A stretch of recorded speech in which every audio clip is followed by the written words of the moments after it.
I tried to tell Shooter he didn't know where we were going. He said, I know where we're going. We're going fast. Stick around, you guys, if you want to see what Shooter's first ride looks like when we go out to the pasture, because it's a whole lot different than everybody else. Stay tuned.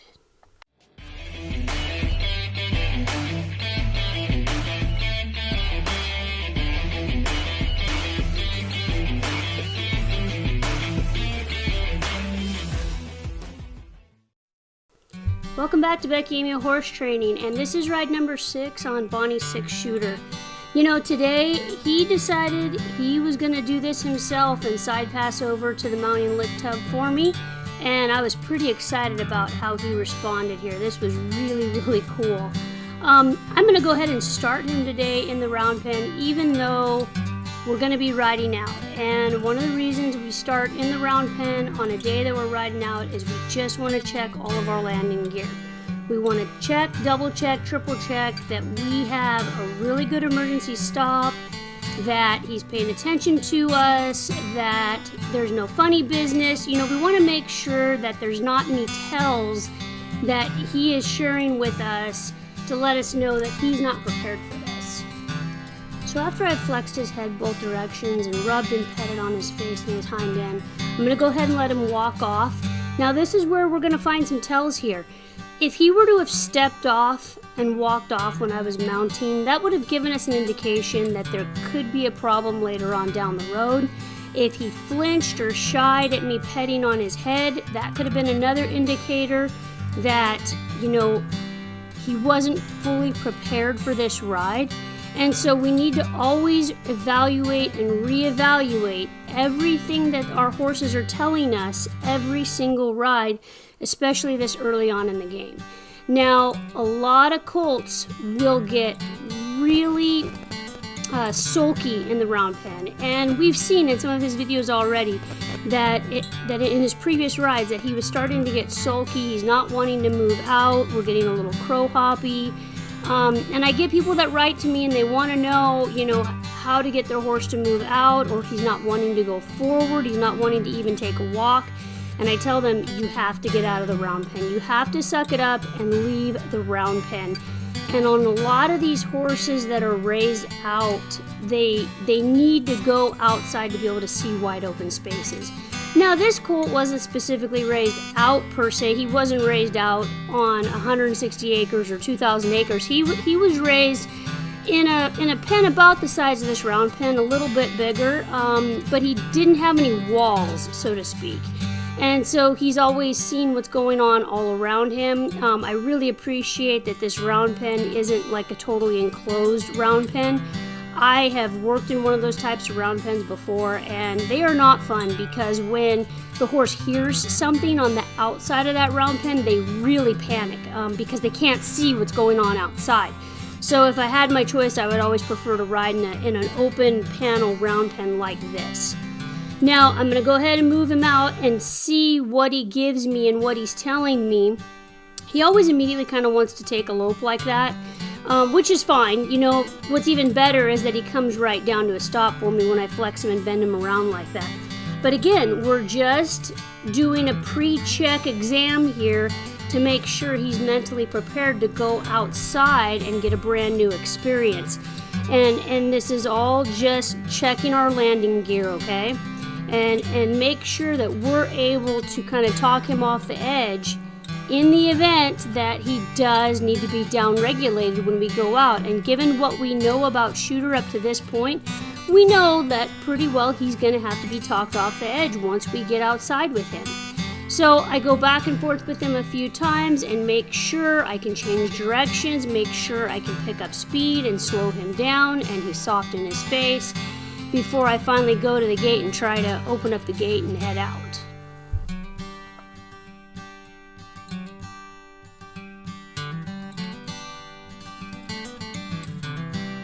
And he takes a beautiful lope here, and we lope around a couple laps. And there's a beautiful tell at the end of this when I ask him to stop. He really sticks this inside hind leg up underneath himself. He gives his head really softly to me, and see that hind left leg cock like it does? He is very relaxed. He's very accepting of what's going on with him right now. And he's really agreeable and reasonable. And again, these are all tells to find out whether these colts are ready to go to the next level. A lot of the problems that people run into with colts and horses in general is they don't know how to read them. They do not understand or know when the horse is accepting of what is going on and when it is an appropriate time to push them further out of their comfort zone and push them past threshold. Okay, so we pick up a really nice lope to the right, really collected and soft and balanced, and he's going around really nice for me. He breaks down on his own, and I go ahead and put him into a stop, and he gets really quiet and soft. He takes his nose to the inside for me, gives his face around. He doesn't cock a leg, but you know what? He does get really, really soft, and he's okay with everything. So I'm going to call it good with that. And one more thing I'm going to do before I go out with him is I'm going to work on this turn on the forehand. And I know this is super, super boring, and it just makes the ride run on that much longer.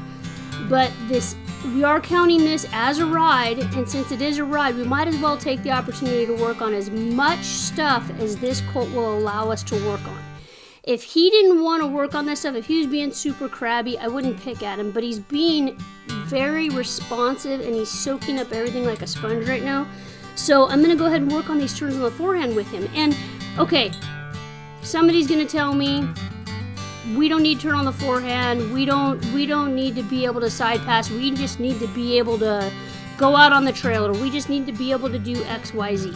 Well, one of the reasons I want to be able to get a turn on the forehand with this horse and with every horse is because that hind end is what leads the correct lead you want to get on. So depending on what direction you're going and which direction you're turning, which direction you're chasing that cow, you want to be on the lead for that direction that you're going. And by kicking the hip to the inside, that is the lead that you're going to take. So I want to get hip control on this colt.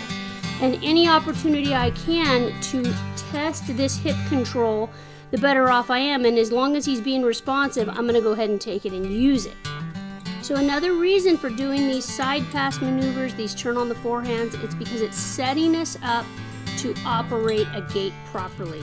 No matter whether you are on a ranch working a gait, you are in a versatility ranch horse class working a gait, you're in a stock show competition, or you're just by yourself trying to get a gate closed or trying to get up to a gate to maybe get your coat off of it, you have to have this technique, this ability to move your horse over to something in the event you can't get off or can't get back on, whatever the case may be.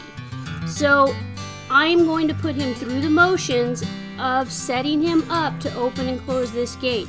And I'm going to turn the volume back on this video so you can actually hear just how loud this gate is when it opens. And it's right next to his head, right next to his ear as I hit that latch. Now, I don't want you guys to get stuck in the paralysis of analysis of, oh my God, we didn't do it like they do it on TV. We didn't do it like they do it in the show pen. Okay, what we're working on is having a colt that's quiet, that puts his feet where we ask them to be, and we're working on the finish. We're working on a colt that wants to be reasonable and compliant to what we're asking him to do. So I'm just going to manage to get this gate shut, but what I'm working towards is getting him quiet enough to side pass back over to that gate where the finish will be, okay? And you'll realize that here in a few more videos why that's so important. But we want to show him where the finish is. We're trying to eliminate all of these steps. And if we get in a big fight with him, it's just going to be an absolute mess. So I'm going to get this closed, but this still isn't where I want him to be. I want him to be sucked up to the side of that gate. I want him to press my leg up against that panel as hard as he could. Okay, and I'm going to bang on it. I'm going to make a bunch of noise with this panel, and then I'm going to step off of him and give him that release, and that's his reward for getting that gate closed. And in the future, he's going to figure it out that his reward will be to get up to that gate for me, and I'm gonna get off of him. And then once he gets really good at that, then we'll stop getting off of him and just go on to the next job. So now we're outside, and I'm gonna go ahead and get back on him on the lick tub, and I'm gonna go through the same motion again, because this is the first time that I've been on him outside of the round pen. So now this is a brand new deal here for him too. We've got the side-by-side there, we got dogs with us, and he's out in the wide open. He doesn't understand what we're doing because he thinks, hey, I thought we were done for the day. Okay, we get a little bit of pawing here because he's wanting to go do something. He just doesn't know exactly where we're going. And it is a really, really warm day when I chose to ride him out. It was the day after a pretty good rain, and I really didn't want to stay in the round pen anymore. It was getting a little soggy. I couldn't go to the arena because it was too wet. And there's some puddles out in the pasture, so we're going to deal with a little bit of walking through and around puddles and those kind of obstacles. I only had one dog with me, and I kind of planned on doing this on a really warm day because I was hoping that would discourage, some of the energy that he has on a regular basis. I was hoping it would play him out just a little bit on this ride out. On a side note, walking out my driveway, gravel road that we cross, it's a pretty good evaluator for me whether or not these colts are going to need shoes, whether to continue on in training, or whether long-term they'll need shoes. I never like to put shoes on a 2-year-old, that's everybody's preference, but if I'm going to continue to ride out on ground such as this, I kind of get a feel right here and now whether these horses are going to need shoes. We get a little spook here, stupid little stuff. There's boogeymen in the tall grass all around us here. Sometimes birds, pheasants flying out, rabbits, that sort of thing. Rocky's really good at flushing game out. But again, as we walk across the road here, when we see horses slow down, sulk up, and sometimes do little teeny trips and stumbles, that's generally an indication to me that their feet are sore. Sometimes it's not a matter of them not wanting to move out because they're being unreasonable. It's oftentimes because they just hurt just a little bit. Their feet are just a little bit tender and ouchy. And I kind of know long term that they're gonna need shoes, or if I'm gonna keep riding them for any period of time, these guys are gonna need at least a set of fronts on them. Depending on the time of year, this road can get really, really busy that I cross, so I really have to pay attention to that too, and the horses do get exposed to some great big trucks that are hauling grain to and from town. So I know everybody doesn't have access to a large flat field that they can safely ride out in, and I know I'm very fortunate to have that at my disposal here. This is my favorite pasture to take a 2-year-old out in for their first ride out, because it is just that flat and safe, and I know we can go quite a ways, and I can really play a 2-year-old out if I need to out here. And I can safely have a runaway too. I mean, if they're gonna run away with me, we got some ground to travel, and I'm not worried too much about rocks and holes and the likes, or fence lines. I mean, I've got 2 miles before I've got a fence line. And so I kind of just let them move out at the pace that they want to move out in, because most of the time they're just learning how to go forward and stretch their legs. And this colt's been super collected in the pen, and so I really do want him to kind of move out and be bold and confident, and I'll let them just take a trot at liberty and try to just stay out of their way. And it's a big 2-mile square pasture. I try to just get them going in a straight line, just work in a straight line for me. And you can see here, he's kind of crooked all over the place. If JD was following behind me, you'd be able to see how many zigzags we're doing. You know, that's a lot of start and stop and go. This is all him just deciding whether he wants to go forward or not. You know, part of that is his own personal balance, dealing with me on his back. You know, he's never been out like this before, so learning how to, you know, to test his boundaries. And he picks up and he goes. When he goes, and so you kind of got to be ready for it and be really, really strong in your core and in your legs to hold on and to stay out of his way, you know, because we want to make this a really, really good experience for this colt. And Shooter has had a big motor since he was first born. You know, I have brought horses out here that were speed bred top and bottom, and they didn't have the go that this horse has. And it was a unique cross what we did here, crossing Bonny Blues on Elvia 6, that daughter Streaking 6 that we had. And, you know, we kind of got the best of both worlds, but we also got the toughest part of both worlds here. And I just knew he was going to be, you know, a little bit of a tougher cookie to crack. He was going to have a big go button. He was going to have a big motor. He lopes off here in a second, and it is so collected and pretty, and the natural elevation and impulsion he has to take off like that. That is one of those things that, you know, when they're this age, they either have it or they don't. It can be trained into them. I am not taking away, it can be trained into a lot of horses. And truly, once colts get some age on them, and they get some more training and more balance and conditioning, all of them can do it. You can teach this to a horse in a very short period of time, working basic transitions, teaching that lope off like that. But he loped off like that on his own. I didn't put that there. I can't take credit for that.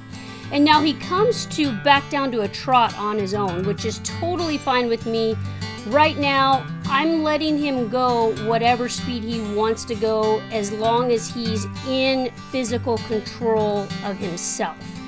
If we get to start feeling like we're out of control, like we're going too fast, like we're kind of like an avalanche going downhill, you know, not really in control of our legs, then I'm going to put a stop to the forward motion.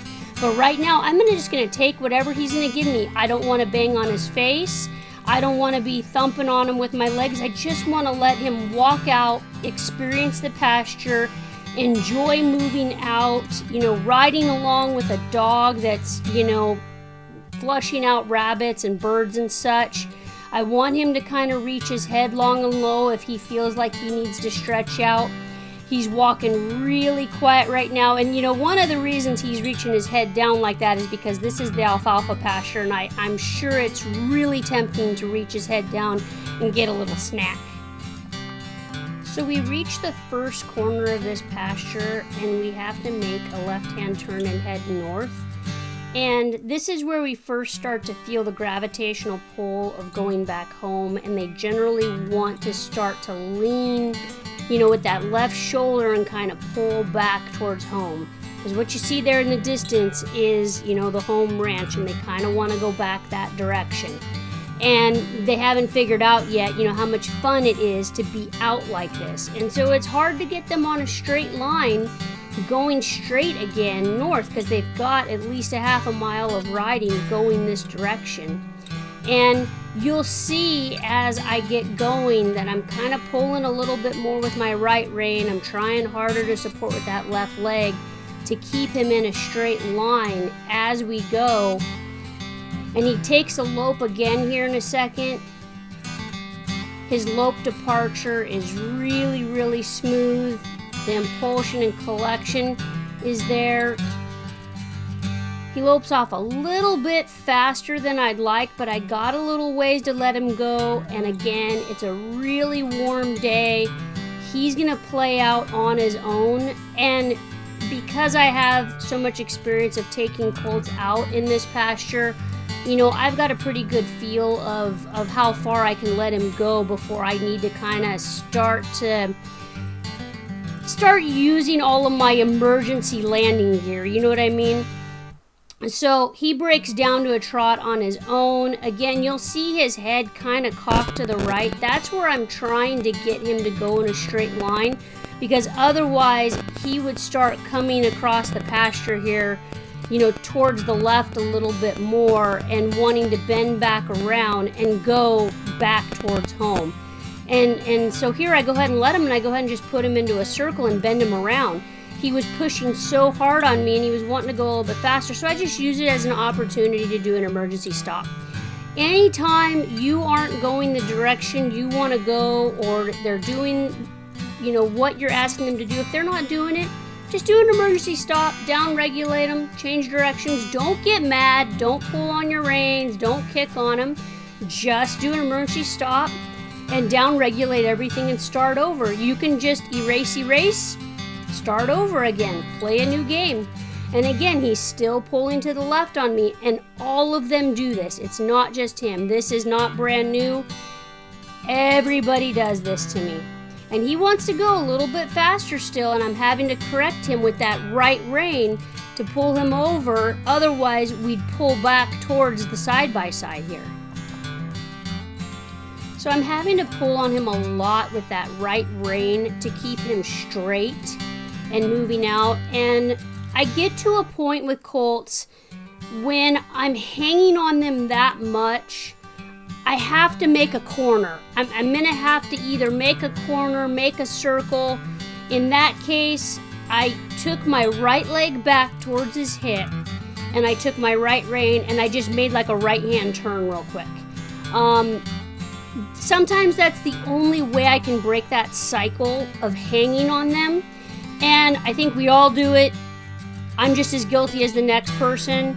If we're constantly hanging on this face, it becomes, you know, something that they're not sensitive to anymore. So we want to try to avoid that. But we also, again, we need that straight line. And this is, again, what are we on ride number 6? And we're teaching him balance and how to ride out. They don't just know how to ride out. That's why this is so important.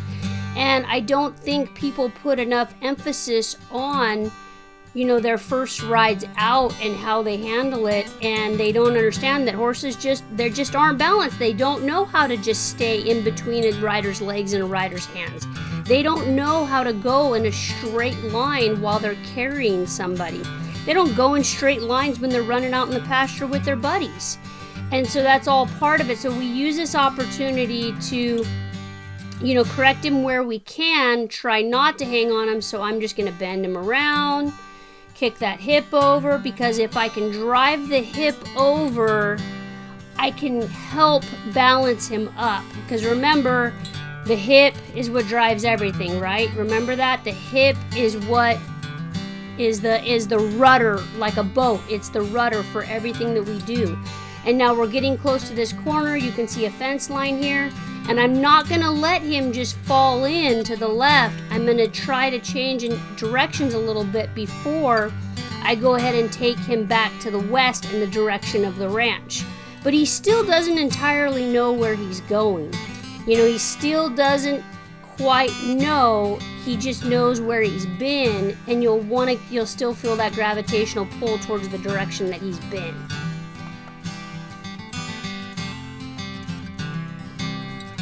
So for a brief moment, we get a really nice walk here.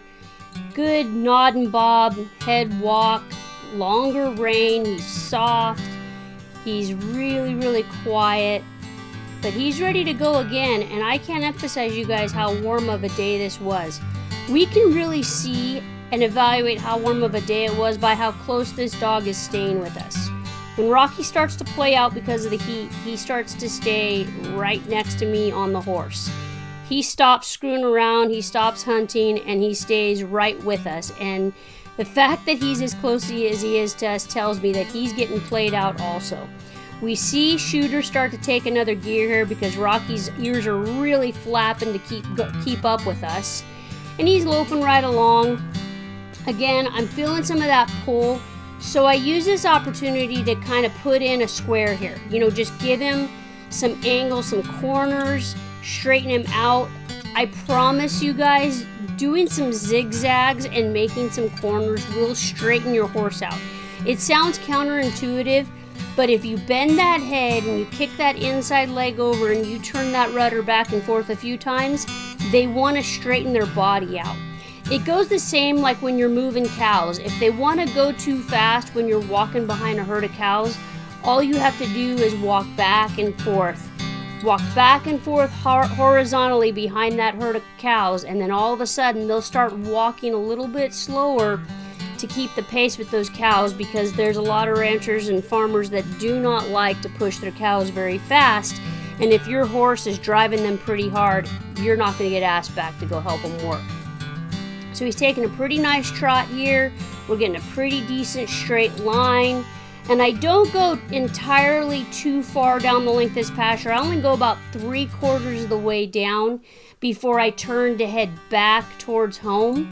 The reason is that I don't like to go all the way to the road when I have the dogs, because the dogs sometimes will chase a pheasant out to the road, and with the traffic that we have and the big trucks coming by, you know, I can't always call a dog back when they're on a bird.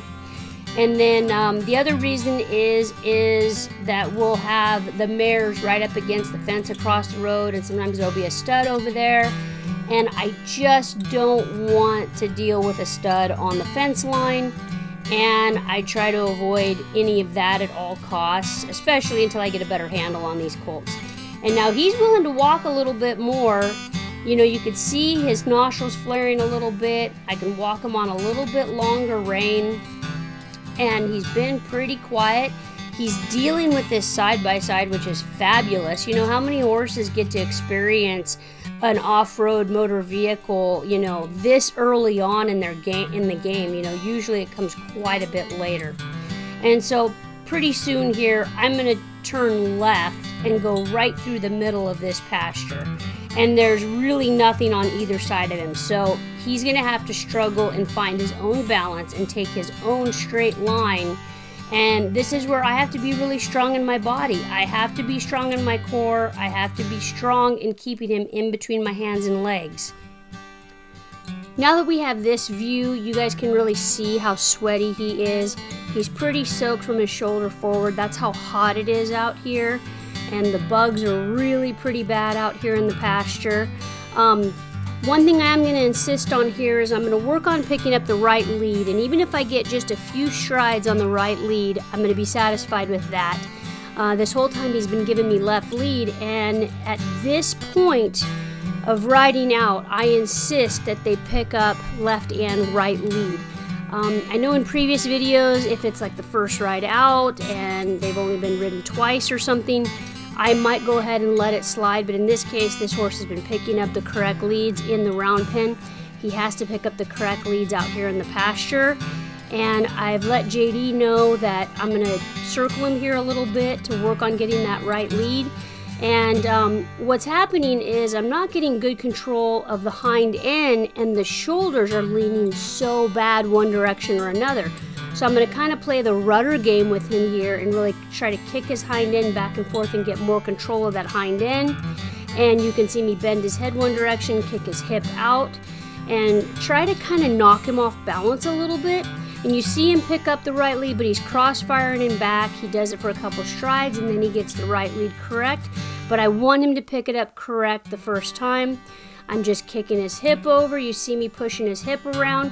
He's very sensitive to that at this point. Doesn't take any spurs. In fact, I haven't ridden him in spurs yet. And I'm trying to set him up to balance him again to take off on that right lead. And he goes. And I'm not going to circle again. I'm going to let him go off in a straight line here. So we get going pretty fast here, and JD completely loses us for a second. And he about runs into this haystack that's coming up. So I went ahead and edited that out. And Shooter drops back down to a walk, and I go ahead and let him, and when JD catches up to us, we're already walking here. And he's cruising right along at a nice walk, and quiet and calm, no nickering. You know, at this point he kind of knows we're headed the direction of home. But he picks up this trot on his own, so I'm like, okay, fine. If you want to pick up the trot, we're going to go ahead and circle, and I'm going to set you up to take a right lead again. We might as well finish strong and pick up the correct lead. And while he's trying to figure out his footwork, you know, he's got his mouth gapping and working just a little bit with that bit, and until he gets his feet right and gets his balance, he is going to be kind of busy in his mouth. And once he gets happy, his mouth gets a lot quieter.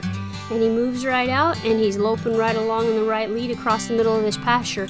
This is how I get these horses so good about riding out and get them comfortable with wide open spaces, is this very experience right here. We're on ride number 6, and he's quietly loping across the middle of a huge pasture, wide open spaces as far as the eye can see on a beautiful day.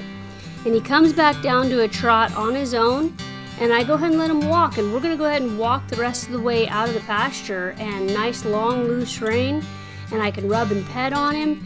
You know, if you guys can believe it, there was a time where, you know, I couldn't rub and pet on horses on their rides like this. I had one mare that just completely lost her mind when I reached back and pet her on her butt, and went to completely bronking with me out here in this pasture. And it was everything I could do to get her to stop and keep it together and get back into the yard safely. So it really means a lot to me that we can walk quietly out on a long loose rein, nod and bob walk, not worried. He's by himself, he's confident, he's riding out with a dog, he's got a side-by-side riding along with him. Really, really good experience for this colt. And I guess you could call this a wet saddle blanket kind of day. I mean, with the kind of sweating that he's done, you can see the sweat coming down underneath his belly from that pad. You know, I think you guys can see from this video that I was very fair with him, and trying to give him the experiences and giving him an opportunity to walk, catch his breath, do what I was asking of him. I was never mean to him, and you know, he's the kind of horse that can take it. We still have a big, strong walk here. He's still nodding and bobbing his head. I think I still have plenty of horse underneath me. You know, I'll get criticized for riding 2-year-olds, and I think you guys have been watching my channel long enough, or if you're brand new here, welcome, but he's one of the first horses that I've really had to work like this in a long, long time. And I think as breeders get better at selection for temperament and physical attributes, you know, the less we'll have to ride horses, quote unquote, into the ground per se. And the better that I get at what I do, and the better I get at selecting horses that I want to continue to work on, you know, the less I'll have to ride them that hard. I mean, I don't like riding that hard anymore. I don't like loping one into the ground. It's no good on them, and it's not fair on them, and it's no good for my body anymore. And so I don't want to ride something like that. You know, if I had 5 horses in my barn right now, or 6 head, or 8 head, 10, whatever people are riding these days, and they were trying to ride that many like this per day, it would wear a person down pretty darn quick. And he's the only one that I have right now that has this kind of energy, this kind of motor to him. And it only takes a couple of rides like this to get through to them and help them understand what you're working on, and help them get comfortable with the job that you're asking of them. Because again, we're trying to give them experiences, and we're trying to give them a few tools in the toolbox at this stage of the game. And he's only going to get bigger and stronger. So to the folks that, you know, criticize me for riding a 2-year-old and think I need to ride them when they're 4 or 5, imagine getting on this sucker when he's 4 or 5 years old and he's big and strong. It's a tough ride. It's tough to get around them when they're that big. So now we're just going to ride back into the yard and, you know, quietly go in. Honestly, I can't remember now if he nickered at all, going back home, nickering back to his friend that he shares a pen with, but really quiet walking back into the yard. He's willing to walk. We walk across the road with the dog. You know, he still spooks at little stuff. The dog likes to go in and flush birds out of these trees. These are the main hunting grounds for when we're hunting pheasants in the fall, and so the dog always likes to go and check everything out before we get back across the road. But really quiet riding back to the yard. And again, you can see he can't entirely take a straight line going back into the yard, and that's Colt stuff right there. That's stuff that Colts do, and if you want to be a Colt starter, you want to start your own horse, you're going to deal with this kind of stuff right here. And in the event that they want to speed up like that, you know, you can take them back into the yard, and you have the prerogative to either go work them in the arena or work them in the round pen. And the next time you ride out, they're not as ambitious to go home. And when we go home here, we're going to cross the bridge, and then when I untack him and I give him a rinse off, he's going to stay tied for a little while. I'll give him a drink of water, but he's going to stay tied for a little while. He's not going to go directly back to his pen. But as we walk into the yard here, I'm going to go ahead and walk him across this bridge. This is how I train the bridge, because he's not going to get the release of me dismounting him until he gets up on that bridge. So I thank you guys for watching. If you stayed this long, I appreciate you being here. Share this video with a friend, and stay tuned. I'm going to make a short video on how I get him across the bridge, and stick around for ride number 7. Thanks for watching, and have a great day.